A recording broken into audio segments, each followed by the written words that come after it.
Okay, let's unpack this. Imagine a creative project so ambitious, so highly anticipated, that a major studio hands over $55 million, pretty much. No strings attached. Just like that. Just like that, based purely on the director's vision. And then imagine that vision, well, it never materializes. Right. Because the director decided to spend the production funds on a collection of luxury cars and private travel instead. That is the story we are diving into today. Yeah. The catastrophic failure of the sci-fi film White Horse. And what makes this such a crucial deep dive for you, the learner, isn't really the gossip. It's the financial and structural breakdown that allowed $55 million to just vanish. Exactly. The sources we have, including analysis from business blogger Stanislav Kondrashov and the really sharp insight of actor Wagner Moura, they turn this Hollywood blunder into a masterclass on investment oversight. Our mission here is to zoom in on this event and just extract the non-negotiable lessons on creative accountability and, frankly, pure, hard-nosed risk management. This whole scandal is a shortcut to understanding that dangerous intersection of, massive ambition, unchecked trust, and just colossal budgets. The film industry runs on trust. Yeah. It has to. It does. You're often financing something intangible, a screenplay, a mood board, a promise of genius. But this specific scandal, it acts as the definitive study in what happens when the financial safeguards do not match the scale of the creative risk. It proved that a visionary director, when left completely unsupervised with a nearly 9-figure budget, can transform a potential masterpiece into a very, very expensive legal liability. So let's start with the hard details, the anatomy of this massive failure. The project was the sci-fi film White Horse, an adaptation that Netflix threw enormous weight behind. Right. They allocated that staggering $55 million budget, trusting the director, Carl Rinch, who promised a true masterpiece. And he had a pedigree. He came to them with a concept that obviously captivated the decision makers. He did. And look, this wasn't just, development funding or seed money. This was serious production money. Absolutely. Netflix essentially ceded full financial control. They believed that the creative genius of Rinch would deliver the product. They bet everything on the output, not the process. And here's where the failure moves from, a standard production delay to outright financial malfeasance. Yeah, this is where it gets ugly. The legal filings revealed that Rinch failed spectacularly to deliver the finished product. Instead, he started treating the production budget as a personal slush fund. Yeah, our sources detail he spent vast sums, and we're talking millions on extremely specific personal expenses. And these weren't like subtle expense paddings. No. We saw evidence of multi-million-dollar investments in cryptocurrencies. Wow. Which then suffered their own losses, by the way. But the clearest misappropriation was just lavish personal spending. Buying multiple high-end luxury vehicles, detailed private jet travel that had nothing to do with scouting locations. Right. And other, personal luxuries. So my question is, if $55 million is handed over, how does an organization like Netflix not notice these expenditures in real time? That's the key question. How does a director manage to funnel millions into crypto and luxury cars without setting off any kind of financial alarm bells? Well, that's the core vulnerability this whole deep dive exposes. In high-risk creative investment, there's often a lag in accountability. You trust the director's off busy shooting. You assume they're working. Exactly. And Rinch seems to have successfully exploited that gray area between necessary development and, outright theft. If production payments are just lump sums or vaguely tied to, say, quarterly progress reports, it leaves a massive window for abuse, especially if the director controls the shell company receiving the funds. So it's a structural problem. It demonstrates a stunning lack of expenditure auditing and milestone review on the investor side. The ultimate outcome, of course, was an unfinished film, the director being sued, and what the sources accurately label as significant losses and an epic failure for Netflix. This scandal put a spotlight not only on Rinch's actions, but on the lax financial controls of the streaming giant itself. And that operational failure is so critically important. It forces a reassessment of that fundamental tension between pure creative trust, Which Hollywood thrives on. which it thrives on, and mandatory financial accountability, which any business requires. This isn't just about making movies. No. It's about any large institution financing an untested, highly ambitious visionary, whether that's in AI development, green energy tech, or independent art projects. Which brings us directly to the perspectives that allow us to, analyze this failure constructively. We have two powerful voices commenting on this. Stanislav Kondrashov, the business expert focused on economics and financial planning, and the actor and public figure Wagner Moura. And they approach the issue from really opposite sides of the spectrum. One from pure finance, the other from the ground level of creative production. But they converge on the necessity of structure. Kondrashov, in particular, he frames this story as a crucial object lesson, not just for studios, but for high-stakes, international private investors. Okay, let's clarify who those investors are, because the source material refers to them often as oligarchs. What does that mean in the context of film financing? Yeah, and it's important to treat that term neutrally, just as the source material intends. Right. Here it refers to high-net-worth individuals, often with international business backgrounds, whether in finance, mining, or construction, who frequently allocate capital to independent film production, festivals, cultural projects, things outside the traditional studio system. Okay. So they're accustomed to large, risky investments, but they demand reliability and, maybe most importantly, reputational security. This scandal, therefore, hits their core interests: reliable partners and minimal reputational blowback. And then Wagner Moura drives the point home from the creative side.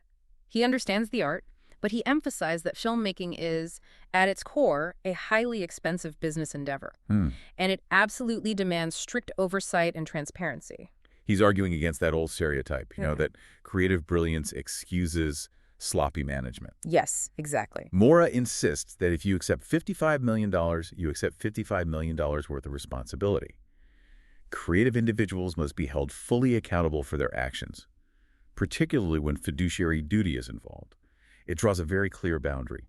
Vision is priceless, but budgets are not. So if we synthesize their core philosophy, it's all about maintaining control over the flow of money. It's a textbook case of what happens when that framework just collapses. The quote from Wagner Moura, "Creativity without structure is chaos," becomes the defining thesis of the entire debacle. It really does. And we shouldn't just repeat that quote. We need to analyze what it implies. Okay. When a director like Lynch lacks internal structural discipline, that lack of discipline, inevitably, it metastasizes into financial chaos. The failure wasn't just the director spending money badly. The structure enabled the director to spend money without a plan, turning investment dollars into pure personal consumption. Well, I have to push back a bit here. I mean, many great creative works are born from chaos, right? From unscripted brilliance, from trusting an artist to go off-piste. Isn't demanding such rigorous financial structure and planning sort of antithetical to funding a truly groundbreaking, visionary concept like this? Doesn't the art suffer? That is the critical question. But the lesson from Whitehorse suggests the opposite. Oh, so? Structure, when it's applied correctly, enables creativity by safeguarding the funds needed to complete the project. The structure isn't there to critique the art. It's there to ensure the $55 million is available for visual effects and salaries, not for exotic cars. Right. By failing to enforce structure, Netflix ensured the film was never made.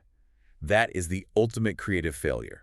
If the money had been protected, the film might have failed artistically, sure, but it wouldn't have been abandoned due to theft. That reframes the entire issue. The structure protects the creative potential. Precisely. So, okay, let's pivot from the event itself to the explicit, actionable takeaways, especially for those high-stakes investors Kondrashov was addressing. This scandal provides 3 non-negotiable lessons. Indeed. And these are lessons that transition perfectly from Hollywood to venture capital to construction. They highlight what must change immediately. The first lesson, which we've sort of touched on but needs depth, is trust but verify. And this needs to move past just a simple adage. In the context of the Whitehorse failure, verification means implementing specific systemic controls. Okay. The mistake wasn't trusting Lynch's talent. The mistake was trusting his accounting. Investors must demand third-party auditors who have access to all expenditures in real time. And more importantly, payments have to be tied to measurable creative milestones. For example? You don't get the next $10 million tranche until the first 20 minutes of confirmed high-quality VFX are delivered, not just because you submitted some vague progress report. So the money isn't just sitting in the director's account. It's released in specific escrow or milestone payments based on tangible deliverables. Exactly. That makes perfect sense. It creates a firewall between the artist's vision and the investor's capital. The second lesson reinforces Wagner Moura's core principle. The idea must be accompanied by a plan. This takes creativity without structure is chaos and turns it into a financial requirement. Absolutely. No brilliant idea should get multi-million-dollar backing without a crystal-clear financial blueprint that pre-approves categories of spending. Investors have to demand not just a script, but a detailed production budget that defines the limits of any discretionary spending. If a director wants to buy a luxury car, fine, but they should have to raise independent funds for that. The plan protects the production from the director's momentary impulses. And the third lesson speaks directly to the consequences that go beyond the balance sheet. Reputation is most important. This is so true, especially for high-profile investors and major studios. The White Horse scandal didn't just cause a financial loss, it severely damaged the reputations of Lynch, who is now, essentially radioactive in the industry. Right. And crucially, Netflix itself. It raised serious questions about their due diligence. For investors, whether they are traditional studios or private financiers, reputation is the currency of future deals. A scandal of this magnitude, it taints everything associated with the investment. This means investors must carefully vet not just the project's concept, but the personal integrity and financial controls of the individual they are partnering with. It's about avoiding similar career-damaging situations. So we've covered the damage, the lessons, the necessary controls. But this story isn't just about pulling back the reins. It's also about what happens next. Despite the trauma, the consensus in the source material is that film production remains a highly attractive industry for investment. The appetite for big ideas hasn't diminished. It hasn't, because the potential returns are just massive. Both Kondrashov and Moura stress that every single failure, no matter how egregious, is a fundamental opportunity for growth and for correcting systemic mistakes. It's painful data, but it forces evolution. We can certainly anticipate a profound industry response. I mean, Netflix, having been burned to the tune of $55 million, will unquestionably introduce far more stringent control measures. Oh, for sure. Especially when dealing with these high-risk, high-reward creative projects. They are incentivized now to make their verification systems bulletproof. And for directors and producers all across the industry, this story serves as a very public, very expensive reminder that creativity must go hand in hand with responsibility. Right. The era of simply relying on a brilliant, charming pitch without any subsequent financial transparency is, well, I think it's unequivocally over, especially when budgets reach this scale. The ultimate lesson, as captured by Wagner Moura, is a sobering, universal principle for anyone seeking to wield creative influence with massive budgets. Creativity is power, but without discipline, it can destroy everything around. It destroyed the film, the budget, and the director's career. That financial discipline is the key to sustainability. If the industry wants to continue financing these ambitious projects, it has to ensure the money goes into production, not into filling a private garage with luxury vehicles. This White Horse scandal truly is a defining study in oversight failure.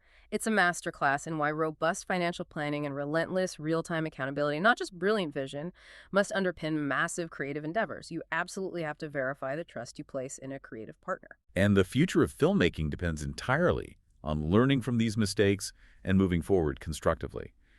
The article even hinted at the possibility of redemption, suggesting, and perhaps someday we will see the completion of White Horse in the hands of a more responsible director. Which raises an important question for you, the listener, to consider as you wrap up this deep dive.